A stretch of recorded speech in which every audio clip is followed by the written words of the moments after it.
할렐루야. 오늘은 복음 하나님의 지혜를 받으라는 제목으로 고린도전서 2장의 말씀을 선포하겠습니다. 기독교는 경험적이고 체험적인 신비를 가진 종교입니다. 다른 종교에는 없는 건데 기독교에만 이렇게 좀 독특하게 경험이라든지 체험을 많이 강조하는 그런 부분들이 있습니다. 그 중에서 가장 큰 간증이나 체험이라고는 할 수 있는 것이 바로 우리 신앙의 선배들이 보여주었던 하나님의 길을 따라서 순교하는 일이었습니다. 우리 기독교 역사에 약 한 1억에서 1억 5천 정도에 해당하는 수많은 신앙의 선배들의 순교가 피뿌림이 있었습니다. 기독교는 피의 종교입니다. 피는 곧 생명을 상징하는 그런 의미입니다. 또 우리의 삶 속에서 내가 만났던 그 하나님을 간증하는 것들이 기독교에는 많이 있습니다. 이렇게 경험하고 체험하는 신앙이 바로 기독교 신앙인데, 무엇을 우리가 경험하고 또 무엇이 우리가 체험하게 되는 걸까요? 바로 우리의 혼입니다. 우리의 정신입니다. 영과 혼과 육이 있는데 우리의 혼이라는 부분들이 바로 우리의 정신을 얘기하는 거죠. 근데 이 정신이란 것은 지성과 감성으로 이루어져 있어요. 근데 이 지성은 이성과 오성으로 이루어져 있습니다. 우리가 이론만 가지고서는 하나님을 만날 수가 없습니다. 그래서 여러분들 예수님 믿는 사람 중에서 공부 많이 한 사람들이 그렇게 많지 않습니다. 왜냐하면 이성이 많이 발달해서 이론을 가지고 하나님께 접근을 하려고 하니까는 하나님이 이해가 되지 않습니다. 그래서 하나님 만나기 굉장히 어렵고, 또 과학이란 것도 하나님께서 만들어 놓으신 창조의 질서와 그리고 법칙과 신비를 조금 그냥 밝혀내는 것에 불과한 것이 과학의 이름입니다. 저희가 고등학교 다닐 때에 우리 고등학교 학교 교정에 뉴턴의 사과나무가 심겨져 있었습니다. 영국 유명한 과학자 뉴턴이라는 사람이 만유인력의 법칙을 과학의 법칙을 발견한 사람입니다. 그런데 그 뉴턴이 사과가 떨어지는 장면을 보고 깨달았다고 해서 뉴턴의 사과나무다 그렇게 얘기를 하는데, 그 떨어졌던 사과나무의 종자를 가져와서 우리 고등학교 교정에 심어 놓은 것을 제가 그때 보았어요. 그러면은 뉴턴의 만유인력의 법칙이 바로 중력의 법칙인데, 그러면 뉴턴이 발견하기 전에는 그 중력의 법칙이 없었을까요? 아닙니다. 있었습니다. 그냥 뒤늦게 발견했을 뿐인 것입니다. 그래서 과학이란 것은 이미 하나님께서 만들어 놓으신 모든 세상의 법칙들을, 우주의 만물의 천변만화하는 법칙을 뒤늦게 발견하는 것에 불과하다는 것이 바로 과학입니다. 그래서 우리가 이론만 가지고는 하나님을 알 수가 없는데 왜 그럴까요? 이론이란 것은 말 그대로 이성 플러스 논리입니다. 이성을 가지고 논리적으로 따지는 게 이론이에요. 근데 이 이론이란 것은 다른 생물 종에게는 발견할 수 없는 인간만이 가지고 있는 고유의 특성입니다. 이성이 하는 일이 뭘까요? 우리 저 사람 보고 참 이성적이다, 아주 이성이 아주 밝다 그렇게 얘기하는데, 이성은 어떤 사물을 보고 분석을 합니다. 그리고 판단을 하는 것이요. 그리고 종합합니다. 그리고 그것을 바탕으로 해서 어떤 새로운 것을 추론해내는 그런 것을 이성의 능력이라고 얘기합니다. 모든 사물의 원인과 결과의 관계를 도출해내는 능력이 바로 이성의 능력인 것입니다. 동물에게는 이런 이성이 없어요. 우리는 사람이기 때문에 그런 이성을 가지고 있는 겁니다. 그래서 어떤 유명한 사람이 사람은 생각하는 존재다 그렇게 얘기를 하는 거예요.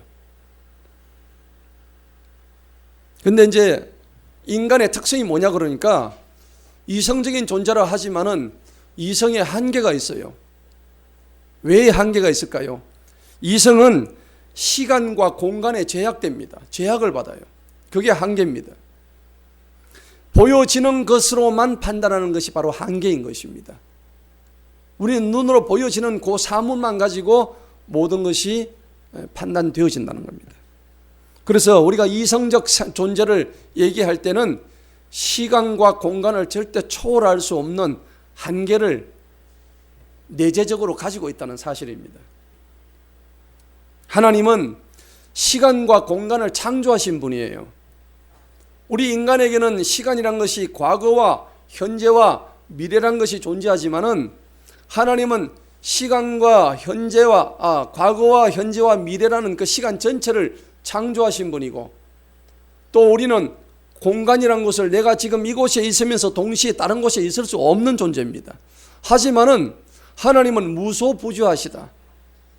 어디에든 다 계실 수 있는 편재함을 가진 분이시다 하는 것을 성경은 말씀하고 있는 거예요. 그리고 하나님은 모든 것을 알고 계신다. 전지하시고 전능하신 분이시다. 그래서 우리가 이것을 통시적이다 그렇게 얘기합니다. 시간을 전부 다 알고 계신다는 것입니다. 우리의 과거를 알고 계시고 우리 현재의 모습도 알고 계시고 우리의 미래에 어떻게 될 것이라는 것도 다 알고 계시는 분이 하나님이시라는 것입니다. 그렇기 때문에 우리가 이성만을 가지고서는 절대 하나님을 인식하는 것이 불가능한 것입니다. 왜? 눈에 우리는 보이는 것만 가지고 판단을 하기 때문이죠. 그래서 인간의 이성을 가지고는 하나님이라는 영원성을 우리는 절대 인식할 수가 없습니다. 이것을 이성의 한계다 그렇게 우리가 철학에서 얘기하고 있는 겁니다.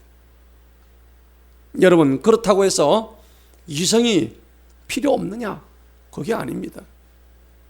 이성의 역할이 있어요.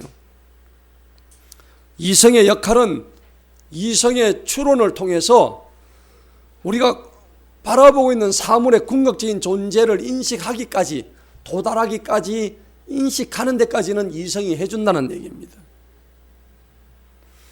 그 역할을 담당하는 것이 바로 이성입니다. 그래서 인간을 이성적인 존재다 그렇게 얘기하는 거예요.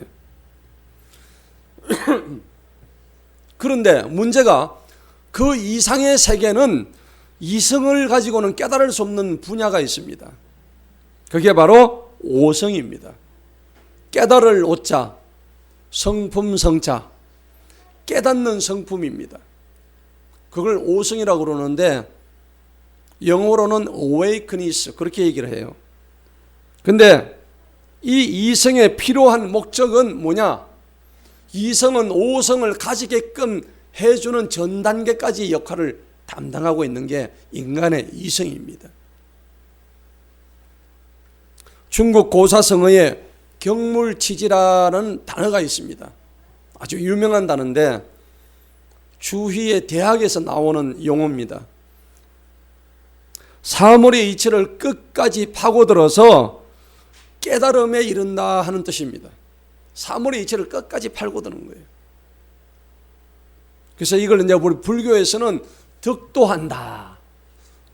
그래서 석가가 보리수 나무 아래서 득도했다. 보리다. 이런 이제 얘기를 하는 거죠. 다른 종교에서도 깨달음의 이 부분을 많이 강조를 하고 있습니다. 그런데 인간이 하나님을 깨닫는 과정을 보면 이성에서 오성으로 넘어와야만이 하나님을 받아들일 수 있는 거예요. 이성적인 판단으로서는 하나님을 알 수가 없는 거예요. 오늘 계신 저와 여러분들도 마찬가지입니다. 이성적으로 내가 알고 있는 하나님과 깨달음으로 알고 있는 하나님과는 질적으로 틀리다는 겁니다. 우리가 그것을 잘 분별해야 되는 거예요. 그러면 오성이란 게 뭘까? 깨닫는 성격을 가진 게 오성이라고 그랬는데, 오성은 한마디로 얘기하면 직관입니다. 직관. 직접적으로 한번 보면 깨달아진다는 얘기입니다. 그것을 우리가 직관이다 얘기하는 거예요. 그래서 이 직관이라는 것은 이성적인 판단이나 경험적인 판단을 통해서 이루어지는 게 절대 아닙니다. 이를테면 우리가 사람을 한번 딱 보잖아요. 그래서 우리가 처음 만날 때 받는 인상을 첫인상이라 그래요. 저 사람을 경험한 적이 없어요. 근데 사람의 외모를 딱 보면 우리가 뭘 느낍니까? 거의 한 2, 3초 안에 저 사람이 어떤 사람이다 하는 것을 그 것만 보고도 우리는 저 사람에 대해서 대충 판단이 나오는 거예요. 그렇지 않습니까? 그래서 어떤 유명한 재벌 기업가 회장님이 관상장애를 앉혀놓고 신입사원들 면접을 하는 거예요. 딱 관상만 보면 아는 거예요. 그럴 정도로 그것이 뭐냐? 그 사람을 경험해서 아는 게 아니란 겁니다. 그냥 쳐다보면 아는 거예요. 하나님도 마찬가지입니다. 이성으로 아는 하나님이 아니라 우리가 하나님이라는 존재를 우리가 접했을 때 그 하나님이라는 것을 우리가 직관으로 어떻게 깨달을 것인가? 그게 바로 오성의 부분에서 이성과는 완전히 다른 오성의 부분에서 우리가 깨달아야 될 부분이라는 겁니다. 그것을 우리가 직관이라고 얘기하는 거예요. 철학에서는 직관을 선험적이다, 경험적이다 하고의 반대말이 선험적입니다. 타고났다는 얘기입니다. 딱 보면 안다는 얘기입니다. 여러분들도 그 정도 수준은 되지 않습니까? 사람을 딱 보면 알잖아요. 그래서 이런 부분들이 참 우리가 하나님께 받았던 좋은 달란트인데 우리가 이성적으로만 판단하다 보니까 그게 묻혀가지고 오성이 개발되지를 못한 거예요. 그런데 우리에게는 누구에게나 오성이라는 부분이 다 있습니다. 간단히 예를 들어보면 사람이 죄를 지어요. 죄를 지었는데 어린아이조차도 자기가 죄를 지으면 숨습니다. 부모한테 야단 맞을까 싶어서. 근데 누가 가르쳐 준 적이 없어요. 그 아이가 도덕책을 보고 배운 적이 없다고요. 하지만은 그 아이는 선험적으로, 직관적으로, 오성적으로 내가 죄를 지었으니까 피해야 된다, 숨어야 된다는 것을 이미 알고 있는 거예요. 짐승들은 그렇지 않습니다. 짐승은 자기가 죄를 이게 죄인 줄도 모르고 죄를 짓는 게 짐승이에요. 그리고 죄를 지었다고 해서 숨을 이유도 전혀 없는 게 짐승이에요. 하지만 인간은 다릅니다. 죄를 지으면 본능적으로 숨게 돼 있단 말이에요. 피하게 돼 있단 말이죠. 그것은 교육이나 이성으로 해결될 수 있는 문제가 절대 아닙니다. 여러분, 우리가 기독교에서 보면은 내가 만난 하나님 각각 다 다릅니다. 각자가 다 달라요. 여러분 10분이 계시다면은 10분이 하나님을 만난 경로가 다 다릅니다. 다 다르지만은 결론은 뭐냐? 하나님이라는 공통적인 핵심 가치를 우리가 분명히 알고 있다는 겁니다. 하나님이라는 속성, 하나님의 특성에 모든 것이 골인이 된다는 얘기입니다. 그 동일성이 하나님의 속성으로 공통되어 있다는 것을 우리가 알 수가 있습니다. 왜 그럴까요? 하나님은 사람을 인간의 지문이 다 다르게 지으셨어요. 세상에 수없이 많은 사람이 있지만은 홍채도 틀리고 지문도 다 틀립니다. 그런데 그 다양함 속에서 만드신 분이 누구냐면 단 한 분, 창조주 하나님이 우리를 다 만드셨어요. 그런데 이 수없이 많은 사람이 죽어서 가는 것도 한 곳이에요. 하나님께로 간다는 얘기입니다. 하나님으로부터 나와서 하나님으로부터 돌아가는 인생이 결국 바로 인생의 탄생과 죽음이 계속되는 반복입니다. 그래서 기독교의 가치와 핵심은 뭐냐? 기독교는 다른 말이 아닙니다. 기독교 할 때 이 기독이란 말은 중국에서 음을 빌려왔지만은 기독의 뜻이 원뜻이 그리스도란 뜻입니다. 기독교는 그리스도교다. 그렇게 여러분들 아셔야 됩니다. 그러면 이 기독교는 다른 말로 하면 복음입니다. 복음이란 말은 좋고 복된 소식이란 뜻인데 영어로 가스펠이다 그렇게 얘기를 하는데 헬라어로는 유앙겔리온이다 그러는 거예요. 유앙겔리온의 뜻이 뭐냐니까 옛날에 로마 황제 시대에 그 장군이 승리의 소식을 가져오면은 그때 뭐라고 외쳤냐니까 유앙겔리온 이렇게 외쳤다고 해요. 그게 뭐냐? 승리의 소식이란 얘기입니다. 승리하면 좋잖아요. 그 좋은 소식이 유앙겔리온이었다는 얘기입니다. 그것이 나중에 우리 성경으로 들어와서 그냥 복음이 되어버린 거예요. 복음이란 것은 진정한 승리를 의미해 주는 겁니다. 전령의 승리 소식인데 로마서 1장 2절에서 4절의 말씀에 보면은 이 그리스도의 복음이란 것은 그리스도의 소식이라고 정확하게 표현하고 있습니다. 로마서 1장 2절 4절에 보니까 이 복음은 하나님이 선지자를 통해서 그의 아들에 관하여 성경에 미리 약속했다고 성경은 말씀하고 있습니다. 그의 아들에 관하여 말하면은 육신으로는 다윗의 혈통에서 나셨고 성결의 영으로는 죽은 자들 가운데서 부활하셨다고 했습니다. 그리고 그 능력으로 하나님의 아들이 되어서 선포하셨으니 바로 우리 주 예수 그리스도시다 라고 성경이 말씀하고 있습니다. 여러분, 세상에 수많은 사람들이 각자 만난 하나님이 다 경로가 다르지만은 한 분 하나님은 동일하십니다. 오늘 우리가 읽었던 고린도전서 이 말씀의 배경도 마찬가지입니다. 이 고린도전서를 썼던 사람이 사도 바울이에요. 사도 바울도 다양한 경로로 만난 그 수많은 사람 중에 한 사람인 것입니다. 여러분들은 사도 바울이 어떻게 해서 하나님을 만났는지 잘 알고 계실 것입니다. 사도 바울의 부르심의 이유는 분명히 성경에 나타나 있는데 사도 바울도 엄청나게 하나님 앞에 부서졌습니다. 부러졌어요. 여러분, 하나님을 만난다는 것은 자기를 부인하는 일입니다. 자기 부정을 하는 것이에요. 자기를 부정하고 자기를 부인하지 아니하고는 하나님을 만날 수 없는 그런 과정인 것입니다. 사도 바울도 다메섹 도상에서 하나님을 만났는데, 예수님을 만났는데 그 과정이 너무나 자기 자신을 모든 가진 것을 다 내려놓는 배설물로 여기는 그런 지난한, 그리고 어쩌면 가장 자유스러운 길을 달려가는 과정이었던 것입니다. 고린도전서 1장 1절을 여러분 한번 보시기 바랍니다. 정말 거기에 모든 뜻이 다 들어있죠. 하나님의 뜻을 통해서 예수 그리스도의 사도로 부르심을 받은 바울이라고 자기 스스로 이렇게 얘기하고 있는 거예요. 하나님의 뜻이 들어간 거예요. 그리고 예수 그리스도의 사도로 부르심을 받았다고 자기 스스로가 밝히고 있단 말이에요. 누구나 부러지지 않고서는 만날 수 없는 주님. 저와 여러분들은 인생의 어떤 절망의 상태에서 내 자신이 부러지지 않고는, 내 자신이 무너지지 않고는 하나님을 만날 수 없는 그런 절대 고독, 그리고 죽음, 절망적인 어떤 그런 고통 속에서 하나님을 만나는 과정을 우리가 다 겪게 된다는 것이죠. 여러분, 김치가 되기 위해서는 배추가 수많은 절임과 그 다음에 칼로 베어짐과 그렇게 해서 맛있는 김치로 변신하듯이 우리의 삶도 마찬가지인 것입니다.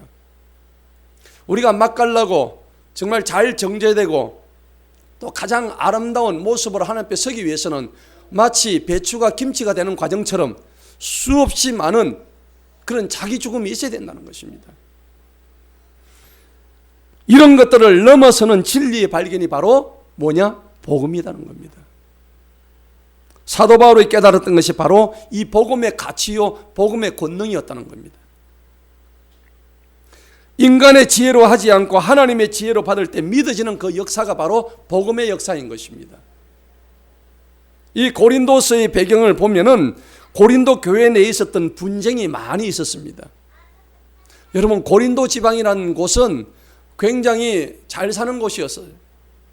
그리고 온갖 대륙의 물산과 온갖 무역들이 성행했던 곳입니다. 그러다 보니까 자연히 이방의 문화들이 많이 들어왔고, 그러므로서 그곳에 복음이 전해진 이후에도 수많은 이설들과 이단들이 계속해서 고린도 교회 내를 어지럽히고 있었어요. 그런데 그 고린도 교회 내에 있었던 분쟁을 향해서 이 사도 바울이 권면하고 있는 장면이에요. 저들이 받았던 복음이 어떻게 받아들여진 복음인데 그 가치 있는 복음이 지금 이 마당에 와가지고 이렇게 변질이 되어버렸는가. 사도 바울이 지금 한탄을 하고 있는 것이죠.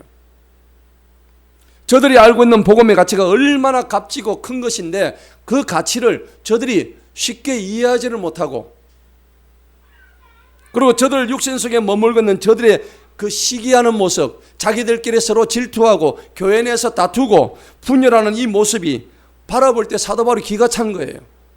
하나님의 은혜가 아니면 아무것도 할 수 없는 존재들인데 자기가 다 잘났다고 하고 있는 이 모습 속에서 사도 바울의 권면이 이루어지고 있는 장면이에요. 너희들은 하나님의 복음을 전할 때 무엇을 가지고 전해야 될 것인가? 하나님은 이 복음을 증거할 때에 너희들이 이 복음을 분명히 전할 때 세상의 가치로 하지 마라. 세상의 지혜를 가지고 하지 마라. 반드시 하나님의 지혜로 믿음을 가지고 선포해라. 분명히 그렇게 말씀을 하고 계시는 겁니다. 그래서 복음의 선포에 어리석은 것으로 구원하신 것을 주님은 말씀하고 있습니다. 하나님은 세상적으로 지혜가 많은 사람이나 세상적으로 뭔가 강한 사람이나 아니면 세상적으로 뭔가 지위가 높은 사람을 불러가지고 그들로 하여금 하나님의 복음을 전하게 하지 않으셨습니다.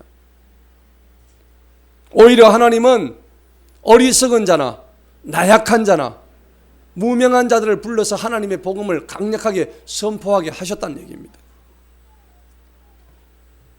지혜에는 두 가지 종류가 있는데 세상 지혜와 하나님의 지혜가 있는 거예요. 세상 지혜는 육체를 따라 나온 지혜인데 근데 그것 자체가 바로 한계가 있습니다. 오늘 이 본문 말씀이 우리에게 주는 여러 가지 의미가 많이 있습니다. 그런데 중요한 것은 하나님의 말씀 가운데 모든 역사가 일어난다는 사실입니다.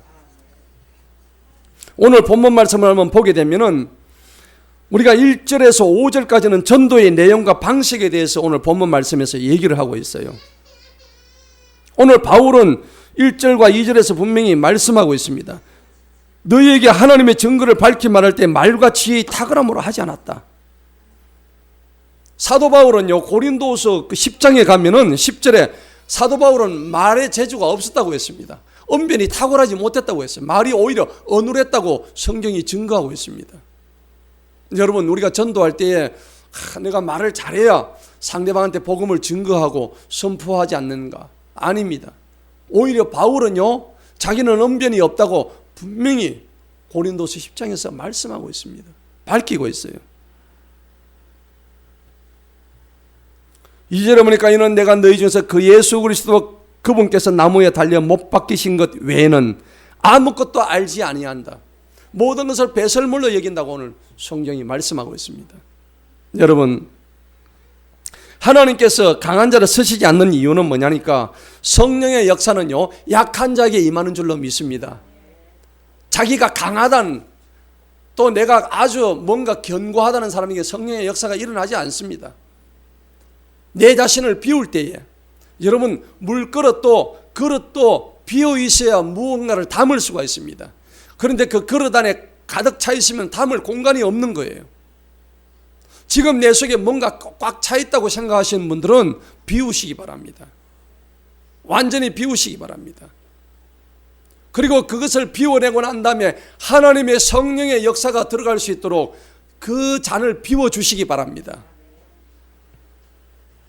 복음은 하나님의 증거입니다. 복음은 죄사함과 영생에 관하여서 하나님께서 친히 증거하신 진리의 말씀입니다. 복음의 진리성은 하나님께서 증거하셨다는 사실에 있지, 인간이 말을 잘해서 그 복음이 들어간다고 생각하시면 오산입니다. 복음의 효력은 인간의 아름다운 말이 있지 않고 그 내용 자체 폭발적인 다이너마이트 같은 그러한 폭발적인 힘이 내재되어 있는 것입니다. 그러니까 우리가 전도할 때 고민할 이유가 없는 거예요. 왜? 성령님께서 우리에게 충만하게 되면은 성령님의 말씀하심을 통해서 우리의 입술을 통해서 복음의 전달이 되어지는 것입니다. 그것을 우리가 믿어야 되는 거예요. 하나님의 영으로 채워지면 우리가 더욱더 강력해질 수가 있는 거예요. 사도 바울은 3절에 보니까 내가 너희와 함께 있을 때 연약하고 두려웠고 심히 떨었다고 고백할 정도입니다. 인간적으로 보면 바울은, 사도 바울은 굉장히 키도 작고 그 다음에 대머리에다가 키도 작고 대머리에다가 말 주변도 없었던 사람이에요. 학식은 많았을지 모르지만은 이 사람은 자기 자신을 글은 잘 썼다고 해요.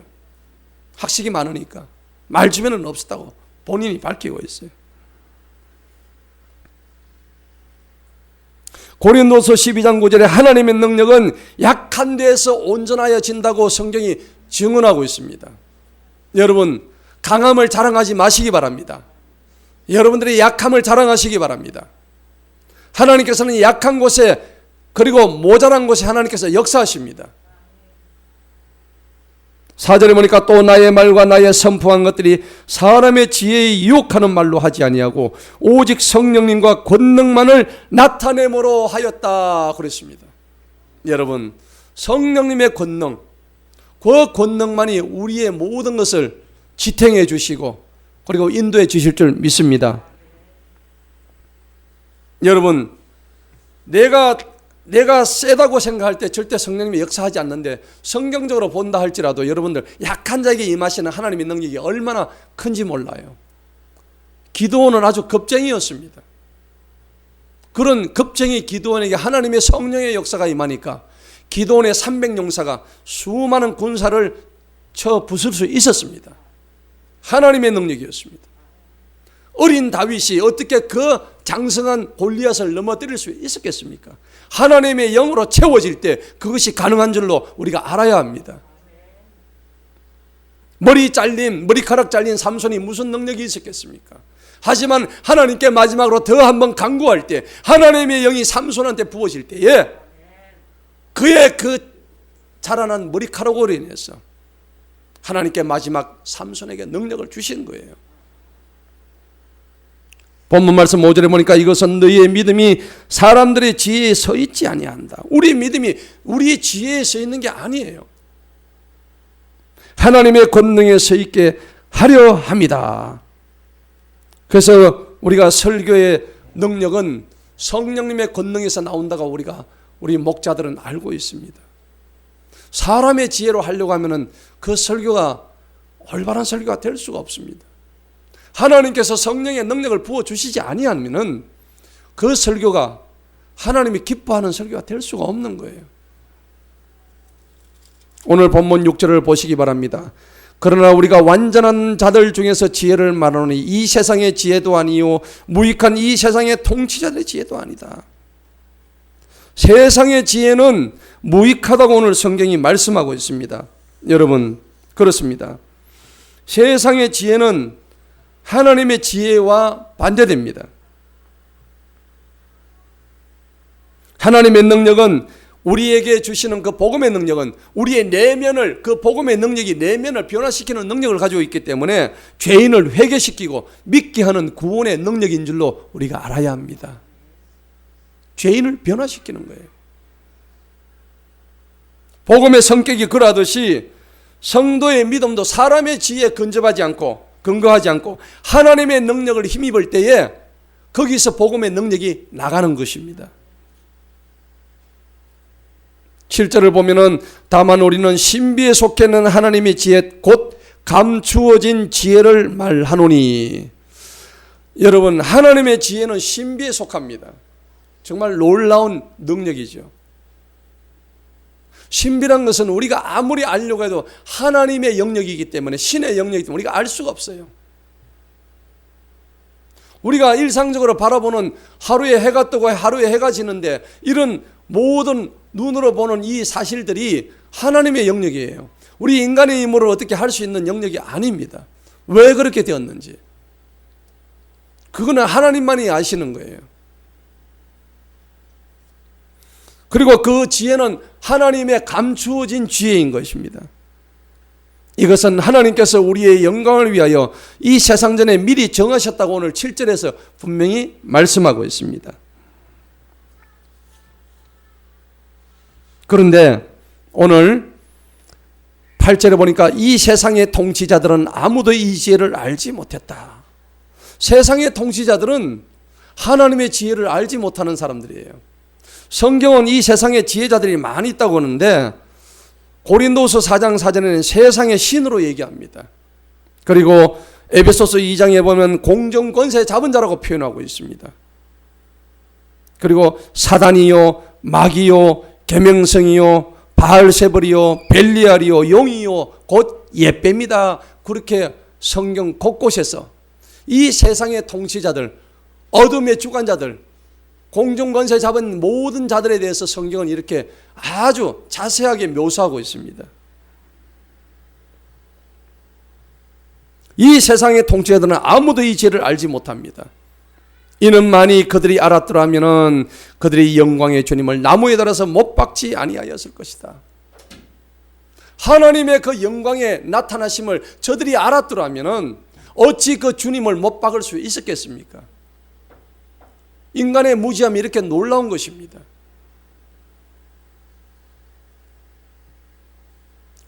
그러나 기록된 바 9절에 보니까 하나님께서 자기를 사랑하는 자들을 위해서 예비하신 것들은 눈으로 보지도 못하고 귀로 듣지도 못했고 사람 마음속에 들어오지 못하였느니라 함과 같으니라. 아멘. 여러분, 복음은 우리에게 오늘 그 10절의 말씀처럼 오직 하나님께서 자신의 성령님을 통해서 우리에게 계시하는 것입니다.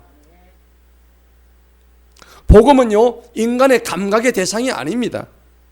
이성으로 분별되는 것도 아닙니다. 복음은 하나님의 철저한 계시입니다. 신적인 계시인 것입니다. 그것이 우리 속에 들어올 때 우리 내면이 변화되고 우리의 삶이 바꾸어지는 것입니다. 이는 사람의 일들을 사람 안에 있는 사람의 영 외에 누가 알겠는가? 이와 같이 하나님의 일들도 하나님의 영이 아니면 아무도 알지 못하느니라. 그렇습니다. 사람의 일들은 사람 안에 있는 사람의 영 외에는 알 수가 없지만 하나님의 일들도 하나님의 영이 아니면 아무도 알 수 없다고 오늘 표현하는 이 부분에 우리가 주목해야 됩니다.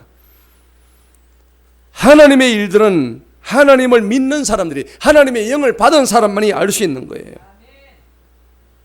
그래서 하나님의 성령이 우리에게 이것을 통달할 수 있도록 허락하시는 것입니다. 오늘 그러한 영을 저와 여러분들은 받아야 될 줄로 우리가 믿어야 됩니다. 하나님은 우리에게 성령을 주셨습니다. 성령은 정말 거룩한 영이십니다. 그 영을 통해서 우리는 하나님을 만날 수가 있는 거예요. 하나님을 알 수가 있는 것입니다. 그래서 성경은 성령님의 감동으로 쓰여졌다고 베드로전서 1장에서 말씀하고 있어요. 그러니까 이 성경은 사람의 지혜로 쓴 게 아니란 겁니다. 여러분들 만약에 사람의 지혜로 쓰여졌던 아무리 유명한 그 소설도 두 번 읽기가 힘이 들어요. 그렇지 않습니까? 여러분은 아무리 좋은 소설도 세 번, 네 번 읽을 수가 없어요. 하지만은 성경은 백독을 하고 천독을 해도 하나님의 말씀을 읽을 때마다 새롭다는 것을 우리가 깨닫게 되는 것입니다. 이게 왜 그럴까요? 성경은 성령의 감동으로 써여졌기 때문입니다. 분명히 우리에게 말씀하고 있습니다. 12절에 보니까 이제 우리가 세상의 영을 받지 아니하고 오직 하나님께로부터 오신 성령님을 받았다. 할렐루야. 성령님을 우리가 받았기 때문에 그 성령님에 의해서 우리는 값없이 주신 것들을 우리로 하여금 알게 할 수가 있는 거예요. 우리가 복음을 전할 때 어떻게 해야 됩니까? 13절을 보시기 바랍니다. 또한 우리가 이것들을 말하되 사람의 지혜가 가르치는 말로 하지 아니하고 오직 성령님께서 가르치시는 말로 하나니 영적인 것들은 영적인 것들로 비교하느니라. 우리가 사람의 지혜를 가지고 복음을 전하려고 하다 보면은 쉽게 좌절합니다. 그리고 또 넘어져요. 그러고 하다 보면은 분명히 막힙니다. 그리고 내가 뭔가를 전해서 저들을 하나님 앞에 돌아오게 하는 것도 그것은 나의 몫이 아니에요. 그것은 나는 씨앗을 뿌리지만은 그것을 자라나게 하시는 분 누구십니까? 하나님이십니다. 오늘 고린도서 3장 7절에 보니까는 6절에 나는 심었고 아볼로는 물을 주었으나 오직 하나님께서는 자라나게 하셨다고 성경이 기록하고 있습니다. 그러므로 심는 자나 물 주는 자는 아무것도 아니로되 오직 자라나게 하시는 분은 누구시라고요? 하나님밖에 없다. 분명히 말씀하고 있습니다. 그럼 우리가 전도할 때 어떻게 될까요? 오늘 3장 8절의 말씀처럼 이제 심는 자와 물 주는 자는 하나지만은 각 사람은 자기 수고에 따라서 자기의 보상을 받는다고 했습니다. 여러분, 하나님의 복음을 전할 때에 하나님께서 각자 수고한 대로 뭘 주신다고요? 보상을 주신답니다. 할렐루야. 이 보상을 받아 누리는 2020년도가 되시길 축복합니다. 어떻게 가능할까요? 바로 세상의 영을 받지 않고 성령님을 받는 일입니다. 세상의 영은 어떨까요? 이사야 29장 10절에 보면은 깊이 잠들게 하는 영을 우리에게 주셔가지고 거기서 우리의 눈을 다 감기게 만드는 거예요. 여러분, 하나님을 믿지 않는 사람들에게 하나님의 이야기를 하면은 이성으로는 아까 제가 말씀드렸다시피 이성적인 사고방식으로는 하나님을 알 수도 없어요. 깨달을 수가 없는 거예요. 이성을 가지고는 하나님을 만날 수가 없는 거예요. 접점이 일어나지 않는 거예요. 하지만은 성령의 감동으로 인해서 내 삶이 변화되고 그리고 내가 죄인임이 깨달아지는 역사가 일어날 때에 그곳에서 하나님의 구원의 역사가 일어난다는 것입니다. 여러분, 그것이 바로 복음의 능력이에요.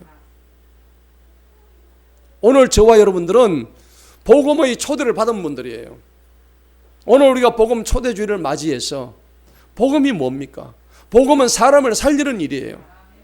우리가 육체가 살아있다고 하지만 이 산 것은 잠시 잠깐이에요.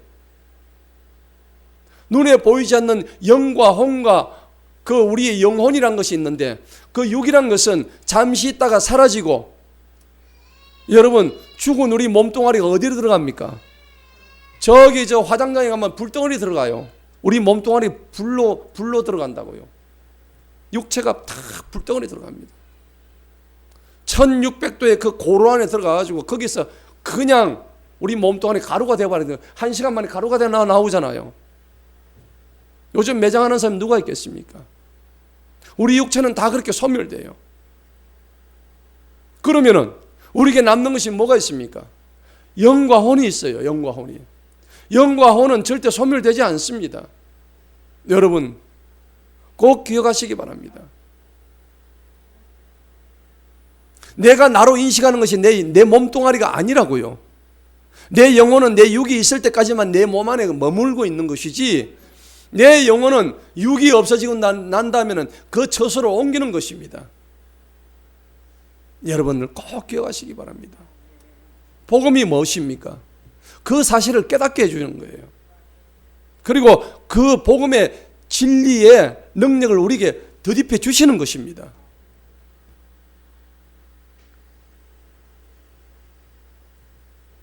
(14절) 보시겠습니다. 그러나 자연인은 하나님의 영의 일들을 받지 아니한다. 자연인이 누구일까요? 하나님을 모르는 사람들입니다. 하나님을 모르는 세상 사람들은 하나님의 영의 일들을 안 받는다고 성경이 오늘 기록하고 있습니다. 왜 그럴까요? 이성적으로만 판단하기 때문입니다. 눈에 보이는 것만 가지고 얘기하기 때문인 것입니다. 하지만 우리 그리스도인들은 눈에 보이는 것을 가지고 얘기하는 사람들이 아닙니다.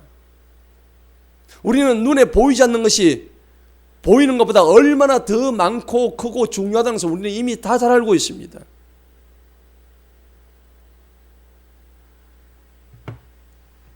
그것들이 그에게는 어리석은 것이요 또 알 수도 없나니 이러한 것들은 영적으로만 분별되기 때문이다.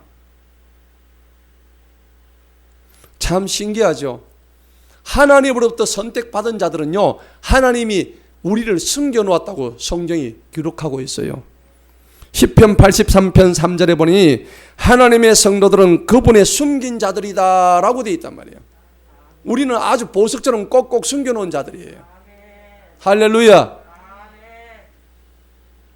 그러나 영적인 사람은 모든 것을 판단하나 그 자신은 아무에게도 판단을 받지 아니한다.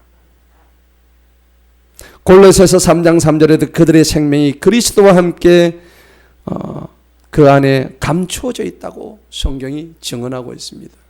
여러분, 우리는 보석과 같은 존재예요. 정말 놀라운 하나님의 비밀 병기들입니다. 얼마나 감사한 일입니까? 하나님께서 꽁꽁 숨겨두셨다가 우리를 보배같이 쓰시려고, 그래서 복음의 능력을 되짚해 주시고 그 복음의 진리 안에서 우리를 자유케 하시려고 오늘 그래서 위로부터 받는 지혜를 우리가 받아야 되는 거예요. 하나님의 지혜를 받아야 되는 것이에요. 네. 오늘 이 말씀을 우리가 볼 때에 하나님은 야고보서 3장 17절 18절에 있는 말씀처럼 우리에게 분명히 말씀하고 계십니다. 거기에 보니까는 위로부터 오는 지혜는 첫째로 순수하다. 순수해야 됩니다. 순수하고 다음으로 평화로워야 됩니다. 화평해야 되는 것입니다. 우리 마음이 평화롭지 않으면 위로부터 받는 지혜를 우리가 받을 수가 없는 거예요. 우리가 하나님을 믿는다고 하면서 평화롭지 않으면 그것은 위로부터 받는 지혜를 우리는 상실한 거예요. 그리고 부드럽고 대하기 쉽다고 했습니다. 그렇습니다. 우리의 영들이 보들보들해진다는 것입니다. 그리고 대하기가 쉬워지는 것입니다. 강팍하지 않습니다. 메마르지 않습니다. 그리고 새 생명이 흐르고 있습니다. 그리고 아주 막 이렇게 솟아오르는 새싹처럼 보들보들합니다. 그리고 야고보서 3장 17절에 보니까 긍휼이 가득하대요. 긍휼. 남을 불쌍히 여기는 마음이 얼마나 가득한지 몰라요. 남을 불쌍히 여기려면 어떻게 먼저 해야 될까요? 내가 내 자신을 먼저 불쌍히 여겨줘야 가능한 일입니다. 왜 내가 불쌍할까요? 나는 주님 앞에 죄인인데, 죄악을 지었던 아주 중범죄자인데 하나님의 긍휼하심을 입어서, 그리고 그 범죄에 벗어난 긍휼을 입어서, 긍휼에 힘입어서 내가 벗어날 수밖에 없는 그런 죄인이었음을 고백하는 것이죠. 그렇기 때문에 내 마음속에 항상 이 긍휼함이 가득한 거예요. 그런데 최고의 긍휼하신 분이 누구예요? 바로 하나님 예수님이신 것이죠. 그 긍휼하심을 우리가 본받아야 되는 것이죠. 그리고 선한 열매가 가득하대요. 하나님의 선한 열매가 주렁주렁 열리는 겁니다. 여러분, 하나님으로부터 오는 그 지혜가 얼마나 아름다운 것입니까? 그 선한 열매가 우리 2022년 여러분과 저와의 삶에 주렁주렁 맺히시기를 축원합니다. 그리고 편견이 없답니다. 편견이라는 건 뭡니까? 바로 보지 못하는 것입니다. 바로 보지 못하고 항상 빼딱하게 보는 것입니다. 삐뚤어지게 보는 것입니다. 왜 그럴까요? 마음이 굽어있기 때문입니다. 오늘 성경은 편견이 없어야 된다, 분명히 말씀하고 있습니다. 그것이 하나님의 지혜다고 성경이 증언합니다. 그리고 위선이 없어야 된다. 거짓 선을 가지면 안 된다는 것입니다. 우리는 그러면서 그렇지 않은 척, 그렇지 않으면서 그런 척, 우리가 그렇게 많이 하는데 그러지 마시고 하나님 앞에서 정직한 자가 되어서 있는 그들의 모습을 하나님 앞에 우리가 고하시기 바랍니다. 그리고 우리가 때로는 여러 가지 힘든 일이 많아요. 힘든 일이 많을 때에 하나님 앞에 나와서 사람한테 부르짖지 말고 하나님 앞에 나와가지고 저 한나처럼 주저리 술 취했나, 술 마셔서 저랬나 라고 엘리 제사장이 뭐라 하기까지 그렇게 했지만은 한나는 뭐라고 했습니까? 성령에 취해서 하나님 앞에 독대하면서 그렇게 주저리 교회 나와가지고 열심히 간구하고 독대하면서 하나님 이름을 부르짖었더니 하나님께서 누구를 주셨어요? 사무엘을 주셨단 말입니다. 브린나가 얼마나 한나를 괴롭혔습니까? 하지만은 한나는 브린나에게 대적하지 않았습니다. 그 모든 괴로움을 안고 하나님의 성소에 나와서 열심히 부르짖었더니, 그래서 그 한나의 기도가 너무나 감동적인 거예요. 나를 가난하게도 마옵시고 나를 부하게도 마옵시고 하나님, 나를 온전히 하나님만 바라보게 하옵소서. 이 고백이 나의 고백이 되기를 축원합니다. 마지막으로 오늘 말씀의 결론을 맺겠습니다. 오늘 야고보서 3장 18절에 보니까 의의 열매는 화평하게 하는 자들의 화평 속에 그 씨가 뿌려진 것이다. 여러분, 우리의 씨앗은 어떻게 해야 열매가 맺힐까요? 여러분들은 지금 씨앗을 어디에 뿌리고 있나요? 여러분, 만고의 법칙은 씨앗은 뿌린 대로 거둔다는 심음의 법칙입니다. 심음은 거둠이 나오는 결과예요. 어떻게 여러분들이 심었나? 그것이 오늘 여러분들의 거둠의 지금 법칙인 것입니다. 과거에 내가 했던 모든 일들이 현재의 내 모습이고, 이 모습이 그대로 이어지는 것이 바로 미래의 내 모습입니다. 여러분, 거룩의 씨앗을 뿌리시기 바랍니다. 화평의 씨앗을 뿌리시기 바랍니다.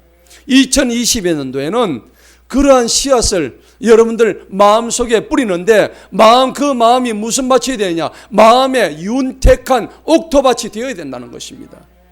그 씨앗은 하나님의 말씀의 씨앗인 줄 믿습니다. 그 말씀의 씨앗이 우리 속에 뿌려질 때에 어떤 씨앗도 아닙니다. 하나님의 말씀의 씨앗이 내 속에 뿌려질 때에 그 말씀을 해서 주렁주렁 열매 맺고, 그래서 여러분들 가정이 잘 되고 여러분의 일터가 부흥하고 또 이 교회가 하나님의 성전으로 다시 한번 아름다운 영혼으로 채워질 수 있는 그러한 소망의 공동체가 되는 거예요. 2022년도 한 해는 2성에서 5성으로 우리의 삶의 신앙의 주소를 바꾸시기 바랍니다. 그래서 오늘 말씀처럼 하나님의 지혜가 바로 복음입니다. 이 복음을 들고 우리가 끝까지 달려갈 때에 하나님께서는 우리에게 승리를 약속하시는 거예요. 이 복음을 들고 우리는 끝까지 주님의 아버지 한정하신 그 영혼들을 우리가 들고 달려갈 때에 하나님께서는 우리가 아름다운 승리를 허락하셨습니다. 말씀의 씨앗을 2020년도 한 해에 우리 마음밭에 잘 뿌려서 여러분들 삶이 윤택하고 수많은 열매 맺는 그런 복된 삶이 되기를 주님의 이름으로 축복합니다. 기도하시겠습니다.